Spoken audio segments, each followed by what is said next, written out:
Namaskar, students of class 2. After a long period, long interval, I come to take your class. Be ready. Open your book, science book, page 45, chapter 12. Ready? Now, first I read the topic. Try to make understand it. Rocks, minerals and soil. Rocks, rock মানে হচ্ছে কি আমি বানাবো বলেছি normally rock মানে হচ্ছে কি rock মানে পাথর মিনারেলস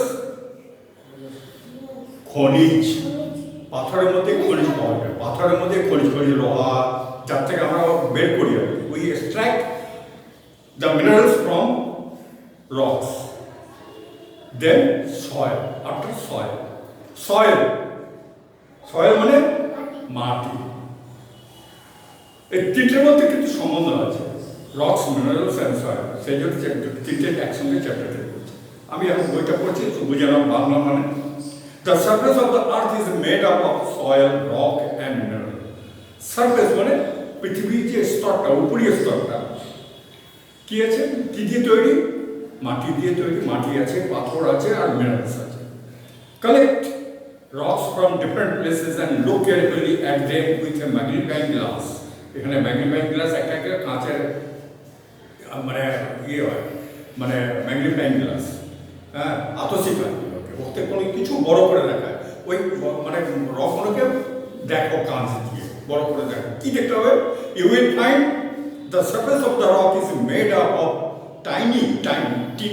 tiny grains. Tiny মানে very small.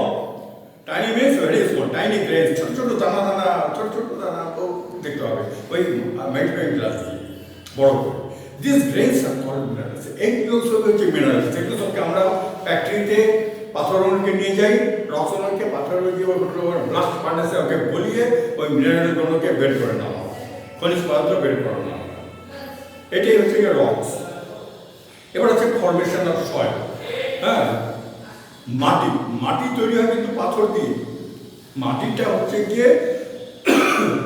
হচ্ছে পাথরের গুঁড়ো very fine particle of rocks is called soil তো খালি পাথরের গুঁড়ো দিয়ে করলে তো মাটি বানাবো পাথরকে পিষে গুঁড়ো করে নেওয়া মাটি হয়ে যাবে হবে না মাটির সঙ্গে কিছু জৈবিক পদার্থ হতে হবে যেটা ইজ কল্ড হিউমাস তবেই গিয়ে ওটা মাটি হবে আর ওদের ফসল হবে এখন দেখো ফর্মেশন অফ সয়েল কি ফর্মেশন মানে সৃষ্টি কীভাবে গঠন হচ্ছে মানে মাটিটা কীভাবে তৈরি হয়েছে পৃথিবীতে আগে মাটি কিছুই ছিল না পৃথিবী কে ছিল is a hot ball of fire হ্যাঁ ধীরে ধীরে ঠান্ডা হয়ে কী হলো রক থেকে ফের মাটি হলো অনেক টাইম নিয়েছে অনেক হ্যাঁ in the beginning the earth crust was made up of thick layers of rock প্রথমে কী ছিল যখন ঠান্ডা হলো পৃথিবী গরম থেকে তখন ওটা কী ছিল পাথরের সারফেসটা পাথর দিয়ে তৈরি ছিল the force of water wind and changes in weather kept breaking rock into tiny pieces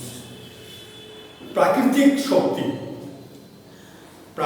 শক্তি যেমনি জলের প্রবাহ বৃষ্টি জল পড়ছে টকটকে বৃষ্টি জল গায়ে পড়লে আমরা কিছুক্ষণ আমাদের সহ্য করা যায় বেশিক্ষণ যদি গায়ে পড়ে তখন আমাদের মনে হচ্ছে কি পাথর পড়ছে বোধ উপর থেকে হ্যাঁ উইন্ড বাতাস আর ওয়েদার চেঞ্জ সূর্যের দিনের বেলা সূর্য গরম পাথর গরম হয়ে যাচ্ছে রাতে আবার ঠান্ডা হয়ে যাচ্ছে এই যে প্রাকৃতিক শক্তিগুলোকে পাথরকে কী করে দিল আস্তে আস্তে ওয়েদার একে বলে ওয়েদার পাথরকে গুঁড়ো করে দিল পাথরের উপরীয় স্তরটা ভেঙে গেল হয়ে গেল আর ওটাই বৃষ্টির জলে বা জলের প্রবাহতে ওটা ধুয়ে গিয়ে এক জায়গায় জমা হতে লাগলো ওটাই মাটি একটা আমরা যা বলি না যেমন পাকা ঘর অনেক পাকা ঘর তোমরা দেখবে হ্যাঁ ইটের ঘর দেখবে যে কিছু ইটটা কিছু গুঁড়ো হয়ে গেছে আমরা বলি ওকে নোনা লেগে গেছে ইটটা গুঁড়ো হয়েছে পাউডার মতো হয়ে গেছে তো পাথরও ওই রকম কী হয়ে যায় নোনা লেগে যায় মানে উপরের স্তরটা ভেঙে ওটা গুঁড়ো টুকরো হয়ে যায় ওটাই মাটিতে পড়ে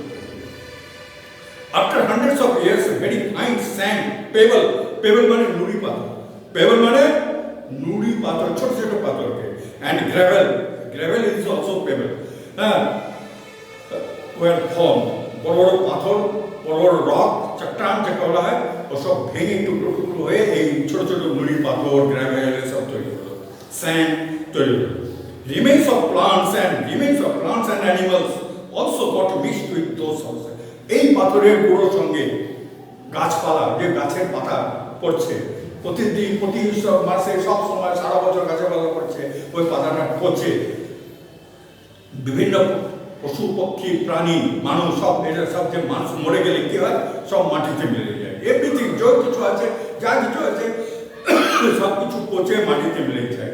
এইকে বলা হয় জীবাশ্ম। এটাই হিউমাস রূপে মাটিতে মিলে গিয়ে এটা আমরা যে মাটি বলি, আর্থ বলি, এটা সেটা সৃষ্টি হয়েছে। The soil which we have today, এখন যে আমরা মাটিটা দেখছি যাতে আমরা কৃষকরা ফসল করা হচ্ছে, সেই বলছে the soil which we have today is the mixture of all those things, মানে পাথর, গুঁড়ো আর গাছের আর জীব জন্তুর অবশেষটা। There are tiny pieces of rocks and rotted মানে rot, R-O-T, rot মানে পচা, rotted piece of dead plants and animals. Rotted plants and animals are called humus. এই যে পাতা পচে গেল, মানুষের শরীর বা জীবজন্তুর শরীর পচে মাটিতে মিলে গেল, এটা কি বলে? একে হিউমাস বলে। এটা মাটির সঙ্গে মিশে যায়, আর তারপরে গিয়ে মাটিটা কি হয়, অ্যাকচুয়াল মাটি তৈরি হয়। Humus is a dark brown colour and is very good for the growth of plant. এটা না হলে মাটিতে ফসল হবেই না, গাছই হবে না। Soil is not the same everywhere, কিন্তু মাটি কিন্তু সব জায়গায় সমান নয়, সব জায়গায় আলাদা মাটি, এলাকা ভেদে আলাদা আলাদা মাটি হয়। Soils are of different places have different colours, বিভিন্ন জায়গার মাটির রং আলাদা হয়। পুরুলিয়ার মাটি কি লাল রঙের মাটি, আমাদের এখানে মাটি ব্রাউন কালারের মাটি। হ্যাঁ, গুজরাটে যাবে তো কালো মাটি, ব্ল্যাক সয়েল। হ্যাঁ, এরকম সব জায়গায়। Some are light brown, some are dark brown, some are red even.